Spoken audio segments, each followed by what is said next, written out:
Bergen Community College presents Bergen Bulldog Radio on FiOS Channel 26.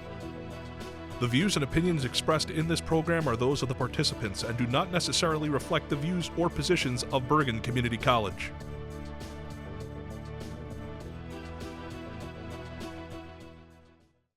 Welcome to Bergen Bulldog Radio, the podcast show, here on the YouTube Bergen Bulldog Radio channel and on FiOS Channel 26 in Bergen County, New Jersey.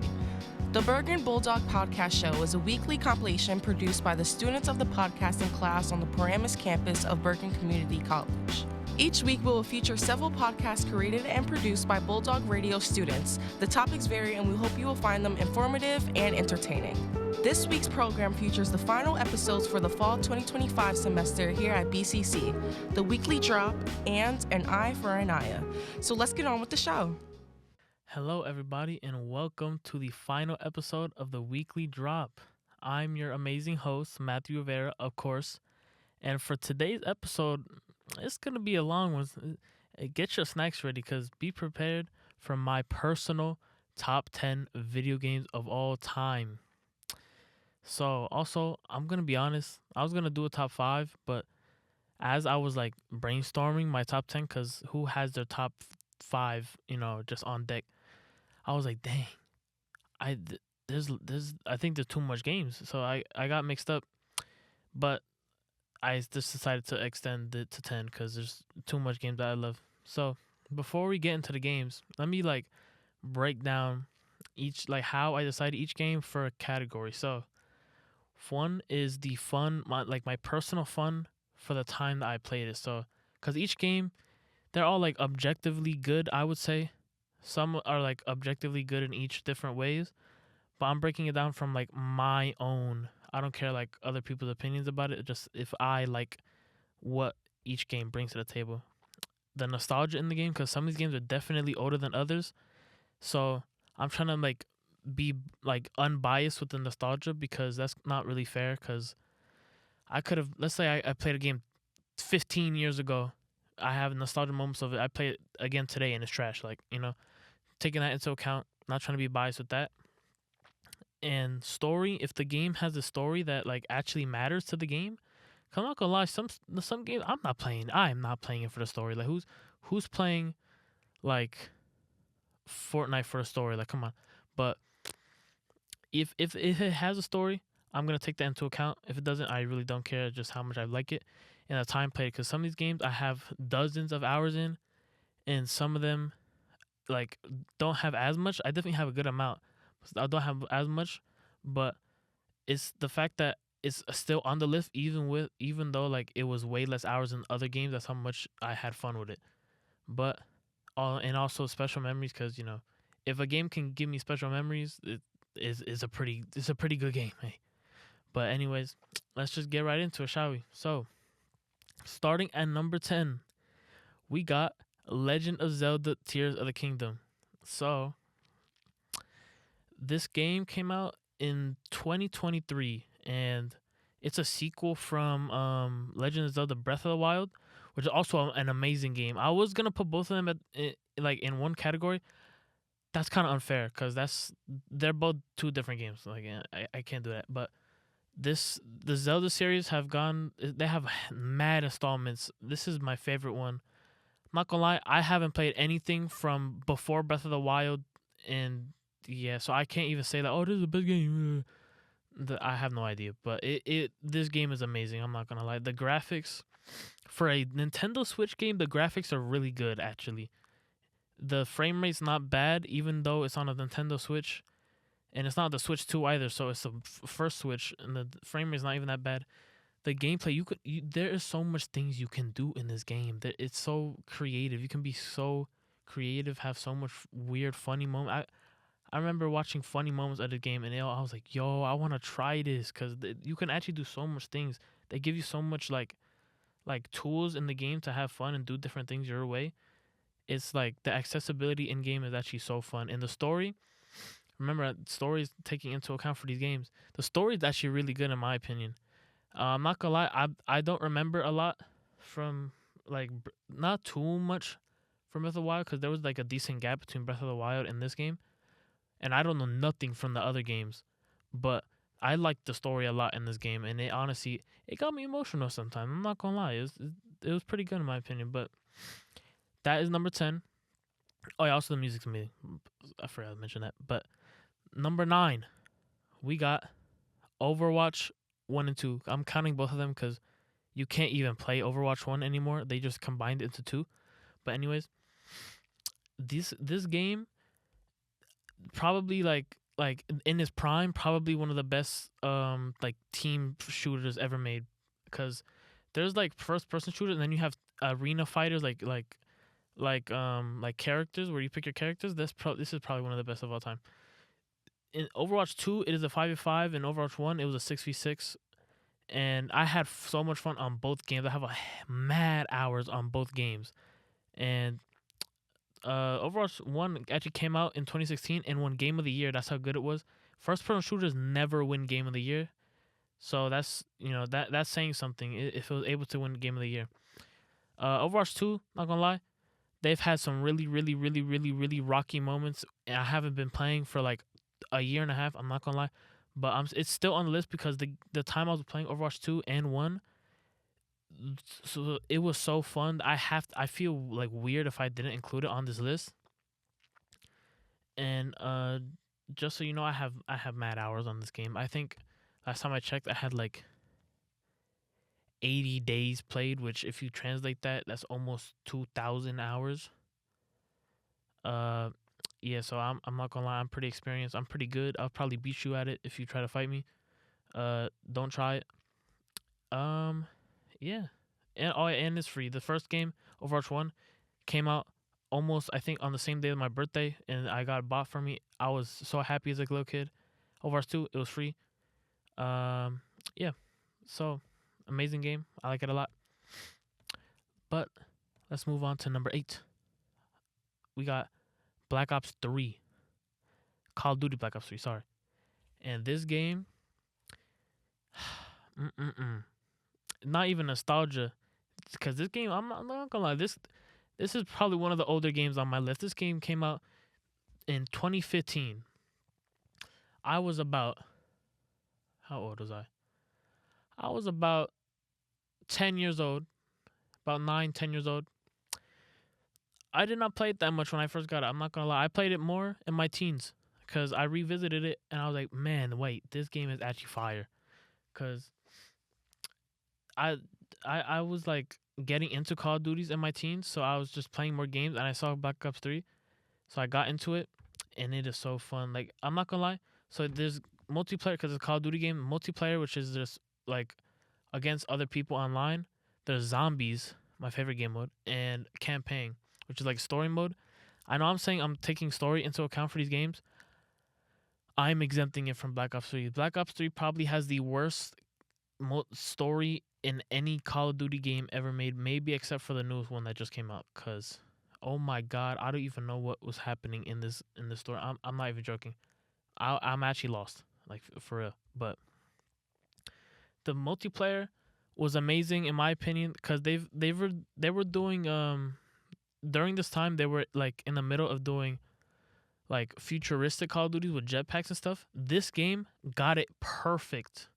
Cause everyone hated these jetpack games. Advanced Warfare trash. Infinite Warfare trash. Black Ops 3 fire.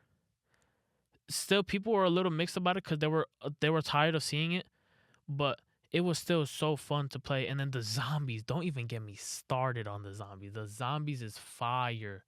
On console, you don't have mods. On PC, you get mods, so you can do all types of different zombies. There's like endless potential to play any map that you want on PC. But even then on console, there's so much maps that you can play on Black Ops 3, and they're all amazing. They're all great maps. You have maps from older Call of Duty games, so you don't just have the main 5 maps. You have like 8 other maps from old games. It's amazing. It's so good. Also, it has my favorite zombies map, Shadows of Evil. Shout out. I might even get a tattoo from that map. I'm not gonna lie, it's fire. Yeah, that means a lot to me. Honestly, I love it. It's great. So 7 for number 7, we got Rainbow Six Siege. Tom Clancy's Rainbow Six Siege. Now, I don't play this game anymore. I probably will end up playing it somehow. Okay, before I even continue, I call this, what I'm about to say, the eventual gamer cycle. You play a game that you love to play online for a good amount of time, stop playing it, start calling it trash, start playing other games. Somehow, you will eventually come back to that game that you were calling trash. Because I can't tell you how many times I've stopped playing Siege and then played it again. Like, for example, Overwatch. I stopped playing Overwatch like a year and a half ago. Tell me how I'm regularly playing it now for a week, like since a week ago with my friends. It's so much fun now. And I used to call it trash a year ago. But now I'm having a blast. Same with Siege. I think maybe a year ago I started getting back into it. I was going crazy. I was having so much fun. Oh, it almost felt like the old days. I'm not even joking. But the old days of Siege, oh my gosh. I think I discussed this in my 3 Prime games. Siege in its prime, it was so fun. I don't know why. Like, thinking back of it, you would think I'll put Apex Legends on here because I ranked it higher in there. But as I was thinking, I think I have more special moments, like special memories in Siege than I do Apex. Like, remember, I'm taking that into consideration too. I feel like I've made so much more moments in Rainbow Six Siege than Apex Legends. I don't know why. I don't know. It feels more of a special game to me when it comes to that. And there's been so much like fun times that I've had with it. I don't even think there's a story. I'm not gonna lie, because every new season they release like a new character and stuff. There's like a little cinematic. I skip it every time. I have no idea what even the story is. If there even is a story, I'm not gonna lie. I really don't know. Don't ask me. But yeah. But that is, yeah, I don't even know. That's number 7. We got number 6 now. Oh man. This is probably, I think this game and maybe like Black Ops 3 and maybe one more other game on my list is a really hot take. I don't really care because it's my list, but people low key, they kind of hate this game.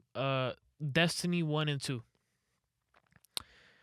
Now, Destiny 1, I will say I did not play this game a lot, but I'm still going to take it into consideration because when I was playing it, I had a lot of fun. But I was so little playing this game that I don't even know. I think Destiny 1 came in like 2014. Like, yeah. I was like 2. That don't make sense, but yeah, but let's just talk about Destiny 2, cuz Destiny 2, I have so much hours on this game. I like, Jesus Christ. I think I have like 100 something hours on that. Not hours, 100 something days. That's like 2,000 hours. Very unhealthy. I played this game way too much, and I have so much hours and investment into this game that it felt wrong not putting it on this list. And I mean, I still play it today. They literally just released a DLC, and I'm playing it. It's actually, I'm not gonna lie, it's pretty fun. They were low-key dropping the ball. This last DLC that came out was not going good. Everyone was leaving the game low-key. It's kind of fun. I'm liking it right now. And I actually stopped playing this game back in the day for like literally like 2.5 years, just playing other games because I was burnt out. I played it too much, and it felt like there wasn't anything I could do in the game anymore because I played it too much and I played like the mess out of it. That's literally how this game works though, is because this game is a very, like, you have to work for your items and your stuff like that. So after you've done that work and have played the game enough, you feel tired. Like, you literally feel tired of playing the game and you just have to play something else. That's how I felt with the game because I played it so much. I had so much fun on it. And yeah, but now I'm back in it because everything feels new again. So I'm like, oh wow, this is actually, hey, this is pretty cool, man. The story's like, if you think about it, the story up until now is actually really good. the last expansion, I don't know what happened. I truly don't know what's going on in the story, but everything else I understand, and it's actually a pretty good story. I'm not gonna lie. Everything followed through. There was a main villain. We defeated him. It's really nice. It's really good. I would say it's like a 8 out of 10 from there. From now, zero clue. Question mark out of 10. I'm not even joking. I don't know what's going on. I'm not gonna lie. I think they should make a Destiny 3. I think that would be fire. I think they're scared of that idea. I'm not gonna lie, because they keep releasing new things, even though they should have ended it. The last DLC that came out and made a Destiny 3. But yeah, also I just know. I think it sounds like I don't like this game. I love this game. Don't get it wrong. I'm not gonna lie. I'm not really praising it that much, but I love it. It's in my top 10 for a reason. Hey. But anyways, number 5. I think everyone knows this game. Minecraft. Minecraft. Let me start from the beginning with Minecraft. Now this Minecraft is really the oldest game on my list. Ooh. Minecraft came out in 2009. Bruh, I was 3 years old. Not even, because it came out May 17th. I was 2 turning 3. I was a little baby. Didn't even know of Minecraft. I started playing Minecraft probably like 8 years later. Not even, maybe a little bit before. Actually, no, I did a little bit before. Probably like around age 8, 7. Probably 8, 9. That's when I was playing this game. I was playing this game with my friends, though. If you haven't played Minecraft, please, if you have friends to play it with your friends. It is one of the most wholesome and fun experiences you will ever have. And Minecraft also is one of those games where you play randomly with your friends for months, and then just stop playing it for a year, and then the cycle starts again. Just like I was saying with Siege, it's that Minecraft is in the gamer cycle. You just start playing it randomly, but every time you start playing it, it's amazing. I remember one time in elementary school, I think maybe like 6th, 5th grade, went over to my friend's house. We was playing Minecraft on the iPad together. That is one of the most fun hangouts I've ever had. I'm not even gonna lie. Nostalgia aside, I was having so much fun with my friend. I was like, "Yo, come here," because that's how my voice sounded. I was like a little squeaker, but I was having so much fun on that game. Oh my gosh, like, just I didn't even know anything of the game. I was trash. I'm not gonna lie, I was trash, especially on that iPad. I was boo boo. I'm not gonna lie, I was really bad, but doing everything in my power to get my house together. You know, I was getting my dogs, getting armor.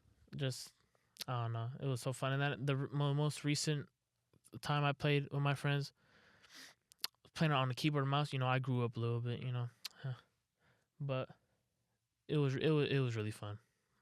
This game holds a special place in my heart. Also, the music be making me emotional, man. I'm not gonna lie, bro. It's so nice. It really is so nice. And the story, don't even ask me what it's about. I have no idea. You just gotta take Minecraft as it is. I'm not gonna lie. I have no idea why we're even there, how that happened, why we're fighting a dragon. I got no clue. I'm not gonna lie. But, anyways, let's go into number 4. So, number 4. Maybe surprising pick. Plants vs. Zombies, Garden Warfare 1 and 2. I'm counting them both. I don't care. I love these games. I'm not gonna lie. These games hold a special place in my heart. Even despite the nostalgia I have for them, they're still amazing games. If I'm feeling bored, I'm not even joking. I'm gonna go play this game. I would be like, no one's on the game. What am I gonna play? Let me go play some Plants vs. Zombies. Like, oh my gosh. Like, let me start from the beginning though. So Plants vs. Zombies, it started off as like the first ever game was a mobile game made in like, you know what? Let's do some research really quick. I don't even know. Let's see. Plants vs. Zombies 1. Plants vs Zombies came out. Wow, would you look at that? 2009, same as Minecraft. But anyways, they started off as a mobile game, like a defense type of game. You put down little plants. They have to kill the zombies before the zombies reach your house, and then they eat the brains of your neighbor. I think his name is like Dave. Yeah, his name is Dave. He be talking some nonsense. Not gonna lie. He be like, don't ask me what he be talking about. I'm not gonna lie. I don't know why he has a frying pot on his head. Anyways, but he's mad cool, and this game is mad cool. It started off as that. Then they came out with a Plants vs Zombies 2, which is that game is actually one of the best mobile games ever. I'm not gonna lie. And Garden Warfare is even better than both of those games. And of course, they have other games, but we're talking about Garden Warfare. Garden Warfare is a third-person shooter with plants fighting zombies. You can be the zombies in this game. You're usually only the plants. You can be the zombies. So in one is just literally just basically a worse version of 2, because Garden Warfare 2 has more characters and they have more variants of each character. Because in Garden Warfare, for each like character that you can pick, they have different variants of them. So let's say you pick the foot soldier zombie, which is a zombie with a paintball gun, right? There will be different variations. So one of them would be like the foot soldier, but he has like a pun, not like a tank soldier kind of. Be one with a Gatling paintball gun, stuff like that, right? And they all have different unique little abilities to them. And it was just so fun, especially for the time that it came out, because I was a little kid, so this type of stuff is definitely not like a grown up game. If you search it up, you could tell it look mad goofy, but it's really fun. And the story, I don't even think it's a story. I mean, actually no, there kind of is a story, because the big bad on the zombie team is trying to eat the brains of Dave. And that's really the story. You just gotta stop him. But yeah, it just holds such a special place in my heart. I have lots of special memories in it. Good amount of time played. I tried searching my time played. I don't know why. I think because the games are so old, it doesn't let me see the time played. But I would have to go into game and look at it. It's probably around maybe 60 days for both of them, which is a good amount of time. Honestly, that's like 1,000+ hours. But enough yap about that. You know, I love that game, so I can yap a lot. But let's go on to number 3. Now we're in the top 3. It's a real deal. But number 3, we got Super Mario Odyssey. Ooh, Super Mario Odyssey. Man, I don't know like how many people remember this game. It came out in 2017. Which is like literally when the Switch was released, the Nintendo Switch. My dad got me the Switch and this game. I was like, oh my God, Dad, thank you, bro. I was so happy to get, because I was watching the trailers for it. I was like, yo, this game looks so fun. And it's so good. Because, okay, so in most Mario games, they're usually like either side scroll or kind of 3D. This game is full 3D, like open world type of game. And you can do all types of movement, because in this game, Mario, he gets his usual hat, right? But his hat is able to be thrown, and it's like the hat has a mind of its own. He can throw it, jump on the hat, bounce, throw it again, capture people with the hat. He can turn into the monsters that he throws the hat on. You could turn into a dinosaur. You could throw the hat onto a dinosaur, and you turn into a dinosaur and start running through all types of enemies and stuff. But this game, oh my God. And there's so much. So this game also has mad customization. So, like, you can collect different outfits for Mario and make him clean. He could be mad clean. And I'm a sucker for being clean in games. I'm not gonna lie. If I start a new game, I'm literally, yo, how do I get clean in this game? I'm not even joking. That's me in every single game. This game got mad cool boss fights. I love boss fights in game. This game has amazing boss fights. There's a big dragon boss fight. I don't even know, that don't even make sense for a Mario game, but he's literally fighting a dragon, and it's one of the coolest boss fights in all of Mario. The music, oh my God, the music is amazing. There's even human lyrics. there's usually never lyrics in Mario games. In one of the stages, the main stages of the last level, there's literally a girl. Her name is Pauline. She's singing throughout the level, and it's such a cinematic moment, and it oh my, it's just so cool. I got the music playing in my head right now. I'm not even joking, but yeah, and it also has lots of secrets in it. Like you can collect mad stars and stuff like that, and you get secret endings and secret costumes and all type of cool little secret things. I love games that do that as well, because it just adds so much more hours of like in depth of play that you can have in the game. It just does so much more for me, and that's why Mario Odyssey Sin 3 holds a very special place in my heart. I think I forgot about the story. I'm not gonna lie, story is amazing. Actually, very good. I'm not gonna lie, because I know the other story from the other game. I mean, there's not a lot to talk about from the other game. Bowser trying to get Princess Peach, blah blah blah. You know, every single game, but this game, the story you go to, like how you go get Princess Peach, is way more events are happening. It's literally just so much better. But that was number 3. Now we got number 2. Now this isn't a surprise to be on my list, but it's Fortnite. Fortnite always ends up finding its way to me. I'm not gonna lie, cause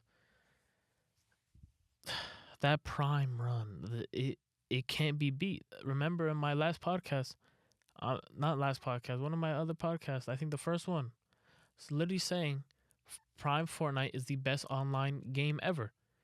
I was not joking. I really was not playing. Prime Fortnite, I think me playing Fortnite from 2017 to maybe 2020-ish, best 3-year run of video games I've had in a super duper long time. The story, like I said in the intro, I have no idea. I saw an event earlier. I saw Godzilla. I saw Invincible. I saw Homer Simpson. I saw Hatsune Miku. I saw Iron Man. I don't even know. I don't know what's going on. They was all fighting a big storm monster. I don't know.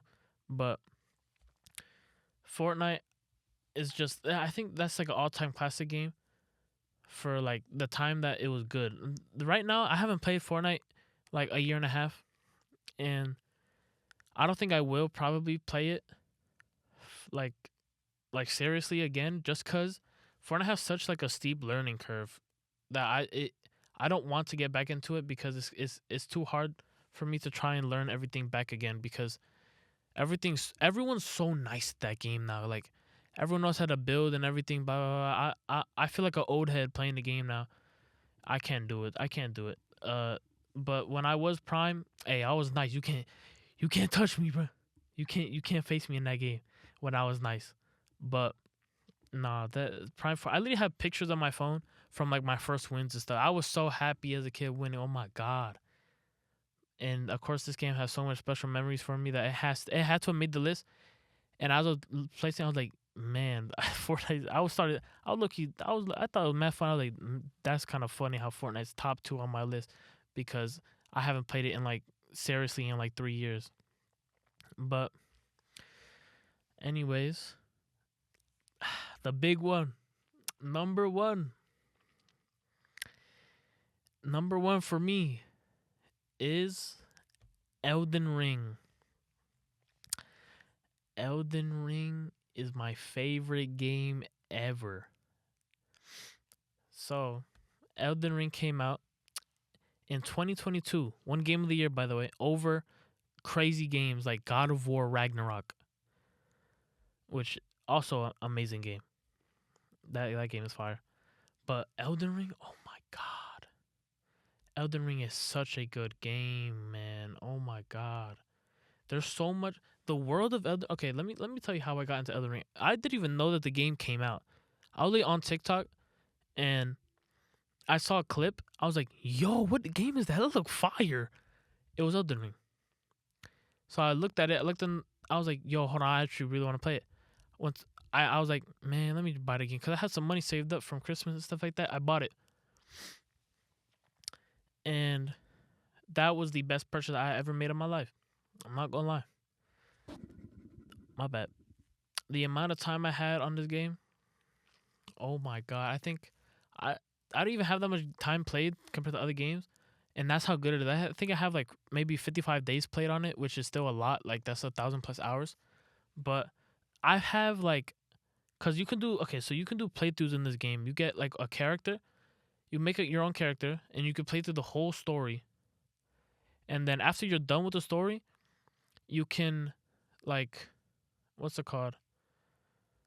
You can like rebirth kind of, and then you start the story again, but you keep all your stuff. I've done, I think, like 12 playthroughs of Elden Ring, including the DLC, because the game has a DLC. The DLC is amazing. The bosses in the main game and the DLC are amazing. The game is really hard as well, and the music is fire. I'd be like, I be at some points during some bosses, I'm fighting the boss. I'm like, yo, hold on, I'm about to start getting lit. Like the bosses are such a cool they're just so cool. I don't even have words. I'm lucky stumbling on myself. There's so much things you could do. The map is the biggest map I've ever seen in a game. Like I remember playing it for the first time in literal splendor. Like I was like, oh my god, what? I looked at the map. I saw how big it was. I was like, there's no way that this game is even on my console right now. And then like I didn't have the full grasp either, because there's an underground section of the game. There's an underground and an above ground map, and they're both mad large. I was going underground and I saw the map change. I was like, yo, nah, this game is special. This game is actually this is the one. And yeah, just Jesus, I'm literally speechless right now because I'm trying to think of things to talk about. But the game is so good, I can't even talk. I'm not gonna lie. Just know, 10 out of 10 game. Just Also, story. It actually has a really good story, but I'm not intelligent enough to understand the story fully. I would have to look up a video to try to understand it. I'm too lazy. Yeah. But that will be all for my top 10 video games of all time grand finale. I really hope for anyone watching that you were entertained by my installments of the weekly drop, and I'm glad to have been your host for the greatest podcast ever. I'm definitely not joking. But anyways, enough yet. I've been your host, Matthew Rivera, signing off. Still lots more to come here on the podcast show on Bergen Bulldog Radio. This is Bergen Bulldog Radio from Bergen Community College on YouTube and Files Channel 26 in Bergen County, New Jersey. Welcome back to my podcast, everyone. You're tuned in with an eye for Anaya, your host, your unofficial motivational speaker, your favorite chaotic storyteller, your girly pop guide through the maze of life, and your weekly reminder that your path can look messy and still be meaningful. Today's episode is different. It's longer, it's deeper, it's realer, it's funnier, and it might actually be the most honest I've ever been with a microphone in front of me. This episode is about me finally admitting the truth about Sorry, I'm going to start that over. This episode is about me finally admitting the truth that's been chasing me for years. The truth I kept dodging, reshaping, shrinking, and hiding because it felt too big, too bold, or too attention-seeking. Today, we're talking about why I want to be on screen. Why I want the mic, why I want the stage, why I want the spotlight. Not because I want fame or validation, but because something in my soul lights when I imagine that life. But before we talk about all of that, we need to rewind. We need to catch up. We need to recap the pure cinematic chaos that has been the last 3 episodes. So let's dive into a full, rich, story-filled summary that will bring everyone up to speed, just in case you forgot. So let's take it back to episode 1, when we stepped right into the world of Victoria's Secret fashion show, the glitz, the glam, the evolution, the drama. I gave you the inside perspective of a show that is not just a fashion event, but a cultural conversation. I talked about the designers, the backstage energy, the diversity, and finally felt present. The conversations happening in the wings, the confidence the models excluded, and the almost surreal feeling of being surrounded by people who live in that world daily.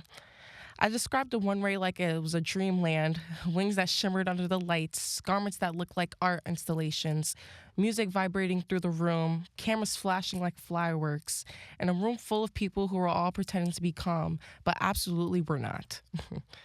And when I told you it was what it felt like to witness, not as a fan, but as someone involved, even if indirectly someone with access, someone who saw the real, unedited version of the show. Episode 2 came with a whole different energy. That was the Nordstrom meets Patrick Ta chaos episode. We went from feathers and runways to retail floors and customer personalities that deserve their own sitcoms.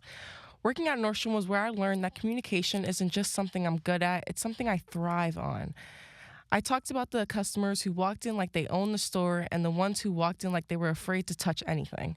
I shared the moments that I had to transform into a personal stylist, a crisis therapist, a fashion expert, and a personal assistant, all within a 10-minute window. Can you believe that? And then I told you about my internship experience, the glamorous backstage world that looks like a movie from the outside but felt like a marathon in the inside. Working with Patrick Ta's PR team was like entering an alternate universe full of beauty products, celebrities, assistants, stylists, cameras, last-minute changes, and the constant expectation to stay 6 steps ahead of everything happening. There were moments I felt unstoppable and moments I felt like I was confused, side character. But every second chance shaped me. Even when we get to episode 3, the emotional one, the I thought I wanted this, but I actually don't episode, the moment where I admitted that behind the scenes work wasn't where I belonged, I said I was grateful for the opportunity to be honest about the fact that something inside of me fell off. I realized that as much as I admired the people behind the scenes, their passion wasn't my passion. Their dream wasn't my dream, and pretending it could be wasn't doing me any favors. All of that brings me to today, the truth-telling episode. And this is who I am episode. It's the finally admitting what I want episode, if that makes sense. Today is not about the companies I've worked for or the glamorous events I've attended for the people I've met along the way. Today is all about me. Just me, my voice, my identity, my direction, and the version of myself I've been scared to admit I've meant to become. This episode is about the spotlight doesn't intimidate me, it calls to me. Let me take you back to when I first entered college and realized adults had it all wrong. The bright, inspirational, you'll know what you want to do by 18 speech was all incorrect. Their guidance of just pick something practical, you'll adjust was delusional. The idea that you could just choose one major and stay committed to it forever was a fantasy that belonged in a fiction novel. Let's be real. I remember walking into campus with this enormous pressure to already have it all figured out. People would ask me, so what are you majoring in? As if I answered, unlock the key to my identity. Meanwhile, I was still figuring out whether I preferred iced lattes or chai, and I was wondering why adulthood did it become with a manual. So naturally, I entered what I call my trying on different lives era. Every new major I picked felt like putting on a different costume. Psychology made me think I could be an insightful therapist friend who always knows what to say. Business made me imagine myself wearing blazers and heels and every day and somehow surviving it. Communications made me feel like the creative girl with the laptop and a coffee shop typing her next big idea. Fashion led me down this path of thinking Fashion led me down this path of thinking I'd one day be the next Anna Wintour. And every time I choose one, I would convince myself, maybe this is me. But deep down, like, the uncomfortable truth was always there, always. Something felt off. I wasn't bad at these things. I simply wasn't connected to them. It was the wearing jeans that were technically the right size but didn't feel like they were mine. I wasn't switching majors because I was lost. I was switching majors because I refused to force myself into a box that didn't feel like home. At the time, though, I didn't know what home felt like, so I was lost for a second. As I moved throughout different majors and different friend groups and different aesthetics and different life phases, I kept noticing something about myself that I didn't even yet want to admit. No matter where I went or what I want, every environment I stepped into, I was always the communicator. I was always the one who would walk a room and make it feel less awkward. I was always the one who could start a conversation with a stranger and walk away with something meaningful. I was always the one who could tell a story and hold people's attention. I was always the one person whose voice carried in a way people's listened to, not only because I was loud, but because there was something natural about it. My friends would joke that I could talk to a wall and end up best friends with it. Teachers would tell me I had a presence that stood out. Random people would tell me I had nostalgia. But I ignored all of that because I thought communication wasn't a real career. I thought, what can I even do with communication? Talking wasn't enough. I wasn't having a personality, wasn't a skill. Looking back, I realized how silly that was. My strongest talent was the one I never considered a talent at all because it came so naturally, I didn't recognize its value. I was born to express. I was born to connect. I was born to speak.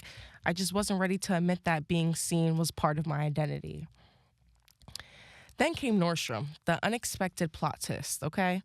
Working on commission taught me that speaking isn't just something I enjoy, it's something I excel at. Retail forces you to become a chameleon. You talk to all backgrounds, temper management, ages, all energies. You adjust your tone, you approach your energy, your personality in real time. You learn how to comfort someone who's overwhelmed, hyped up someone who's exhausted, who's excited, calm down someone who's frustrated, and guide someone who's clueless.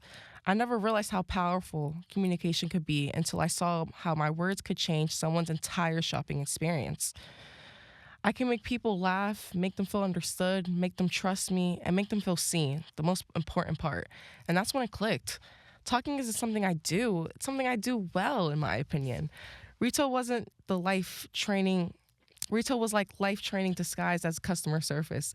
It taught me patience, confidence, emotional intelligence, and how to handle complete chaos while smiling like everything's okay, which sometimes it's not.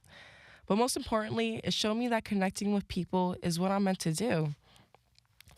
The internship took things even further. I stepped behind the scenes of the beauty and entertainment industries and got to see how everything functions when the cameras are off. It's one thing when it's on, but it's a whole different world when it's off.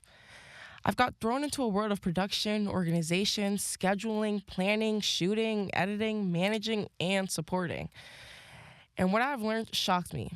Being behind the scenes didn't feel empowering and felt, limiting. Watching other people shine didn't make me jealous. It made me realize that I wanted to do what they're doing, kind of even be better at it. When I held the camera, I didn't think about angles or lighting. I thought about what would I be if I was in front of there. When I edited content, I didn't think about transitions or color grading. I thought about how I would tell the story if the mic was in my hand. It was the clearest moment of my life. The internship didn't show me what I wanted to do. It showed me what I didn't want to do. It finally admitted to myself that I didn't want to hold the camera. I wanted to speak into it. I didn't want to be the silent coordinator. I wanted to be the storyteller. I didn't want to be the fade into the background. I wanted to take up space. After years of avoiding the truth because I thought it was just too bold to claim, I finally said it out loud. I want to be known. I want to be seen. I want to speak. I want to host. I want to entertain. I want the spotlight. Not because I crave attention, but because it aligns with my soul, just what I want to do. People don't realize that wanting to be in a screen comes with layers of emotional weight. It means accepting that people will judge you. It means knowing that strangers will form opinions about you. It means comparing yourself to others, even when you don't want to. It means risking failure in front of an audience. And even with all of that, that desire stays with me. That's how I know it's real. Once I accepted my truth, I started preparing in ways I never had before, if that makes sense. I began watching interviews not as entertainment, but as lessons. I studied the way hosts sit, the way they breathe, which I'm still working on, the way they move their hands. If we had video, you will definitely see me entertain. And the way they transition between topics, the way they command a room with nothing but their presence. I practice speaking, not just casually, but internationally. I practice telling stories with purpose. I practice slowing down, speeding up, raising my voice, softening my tone, using silence, using energy, and all. I started learning how to exit in a room like someone who belongs there. I realized I'm not chasing career. I'm chasing a version of myself that I'm finally ready to become. I see a vision of myself in my head. Might be 5, 10, Years from now, I don't know, but I see myself there and I will make it, okay? And for the time in my life, I'm genuinely proud. I'm proud of the girl who didn't settle. I'm proud of the girl who switched majors until something finally clicked. I'm proud of the girl who tried different lives instead of pretending one path made sense. I'm proud of the girl who survived the chaos of retail, still in surviving mode currently, especially during holiday season. Pray for me. I'm proud of the girl who took on an internship that wasn't her dream but walked away with her purpose. I feel like I found my voice, and this time I'm not going to hide it.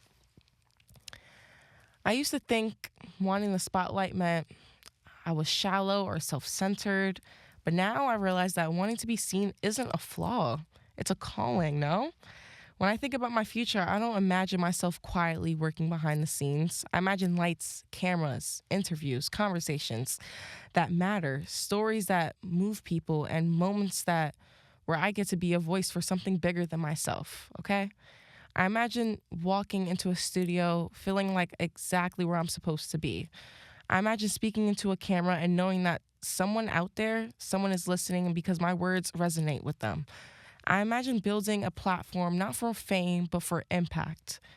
I imagine people tuning in because they trust me, because they connect with me, because something about that way I communicate makes them feel something. One day, I know I will look directly into a camera and say, "Good evening, I'm your host." And when that day comes, it won't feel like luck or confidence or a coincidence. It will feel like alignment because everything's meant to be and everything will happen, okay? You just have to give the push start. I finally entered what I like to call my Delulu but effective era, an era where I stopped apologizing for the big dreams that scare me, the visions that feel unrealistic, and the version of myself I used to shrink because I was afraid of people saying I was too much. And honestly, I think every girl goes through their phase in their own way. The moment when you realize you've been playing small for so long that you almost convince yourself your real dreams were unrealistic fantasies. But the truth? My delusion wasn't delusion at all. It was intuition. It was that tiny voice in my head whispering, "This is who you're meant to be," even when wasn't ready to listen. I always say that dreaming big is the most feminine thing you can do. And when I look back, I realized that manifesting was my real survival tool long before I even understood what manifesting meant. I used to daydream on purpose. I would imagine future interviews, red carpets, microphones with my name on them, conversations where I wasn't just participating, I was leading. I imagined being comfortable in my skin, confident in my voice, and unafraid of being watched. At the time, I didn't know I was rehearsing for my future. I thought I was just a girl with an overreactive imagination and too much energy, but now I see it clearly at that. My delusion wasn't anything crazy, it was preparation. Every fantasy was practice, every dream was a breadcrumb leading me toward the life I'm meant to live. And then that's the whole self discovery journey came in. The one that nobody prepares you for. People talk about growing up like it's this graceful, symptomatic transformation, when half of the time it feels like you're tripping your way into adulthood with mismatched socks and emotional whiplash. Finding myself wasn't pretty, it wasn't linear either, and it definitely wasn't quick. It took years for me to realize that I could trust myself. I spent so long ignoring my instincts because I thought adults knew better, or the world knew better, or someone with more experience must know better. But every time I ignored my voice, I ended up feeling disconnected, confused, or completely out of place. The truth is, my instincts were always right. Sometimes. I was just scared to admit it. I had learned the hard way to give my intuition permission to speak louder than my fear. And that didn't happen overnight. I had to go through phases, friendships, majors, jobs, aesthetics, and entire personality eras just to figure out who I really was at the end of the day. And the wild part, every version of myself that she thought she had it figured out. Every era I had felt final until it wasn't. That's the thing about self discovery, though. You don't find yourself all at once. You uncover yourself slowly, gently, like layer by layer, until you eventually look in the mirror and realize you stopped pretending. You're, you, sh- you stopped shrinking, you started becoming. And part of becoming myself meant confronting something bigger, the pressure not to stand out. Growing up as a tall black girl in a suburban town shaped me in ways I didn't understand back then. I've been basically the same height since sixth grade. towering over everyone like a baby giraffe who wasn't fully comfortable with her own legs. Everyone else blending in and spouting up slowly and gracefully while I was over here giving NBA combined energy at age 12. Yeah, age 12. I struck out even when I didn't want to. I felt visible even when I wanted to disappear. I became an expert at shrinking, not physically, but emotionally.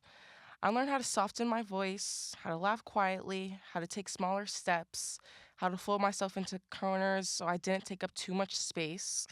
I learned how to blend in as a survival instinct, not because I wanted to, though, but because I thought being unnoticed meant being safe. For years, I tried to be smaller, quieter, less loud, and less noticeable. I wasn't just scared of standing out, I was scared of what standing out meant. I was scared of being judged, stereotyped, misunderstood, or labeled before anyone ever knew my name. But here's the plot twist. I'm a crazy extrovert. I'm naturally expressive. I'm animated. I'm social. I thrive when I'm connecting with people, telling stories, and making rooms feel alive. Trying to sync myself was like putting glitter in a box. Eventually, it was going to burst and open, anyways, right? Being an extrovert in a world that constantly told me to tone it down was exhausting. It felt like battling myself every day. But later in life, I realized that the thing I was trying to hide wasn't my greatest strength. My extroversion wasn't a flow, it was a gift. My energy wasn't a burden, it was a superpower. And once I stopped dimming myself, everything started clicking. But of course, finding the confidence to stop shrinking didn't just magically happen. It took a long time to find people, my voice, my circle, and even my style. I went through outfits, phases, personalities, aesthetics, not because I was fake, but because I was searching for the version of myself that felt like home. I had to figure out which conversations drained me and which ones fueled me, which I felt safe around and who made me disappear. Finding your people is a skill, okay? And it took me years to learn it. I had to unlearn people pleasing, unlearn shrinking, unlearn the idea I had to be easy to be loved and seen. And that leads us to something even deeper. The way women, especially girls of color, get shaped for something to be wanting to be seen. Society teaches us the most confusing contradictions. Be confident but don't show off. Be driven but not too ambitious. Shine but not too brightly. It's like girlhood comes with an instruction manual written by someone who hated teenage girls. And when you're already aware that you stand out, those messages hit even harder, okay? For me personally, it created a fear of visibility. I was scared that if I desired attention, people would call me dramatic. If I wanted to be on stage, they call me attention seeking. If I embraced my extroversion, they say I was being too loud. So I muted myself for years. But eventually, I realized I wasn't scared of being seen. I was scared of being misunderstood. And that fear had been controlling me for so long that I forgot what it felt like to show up as myself. So I decided to stop living in the background of my own life. I stopped apologizing for my voice. I stopped softening my emotions. I stopped playing the role that humble, quiet, agreeable girl.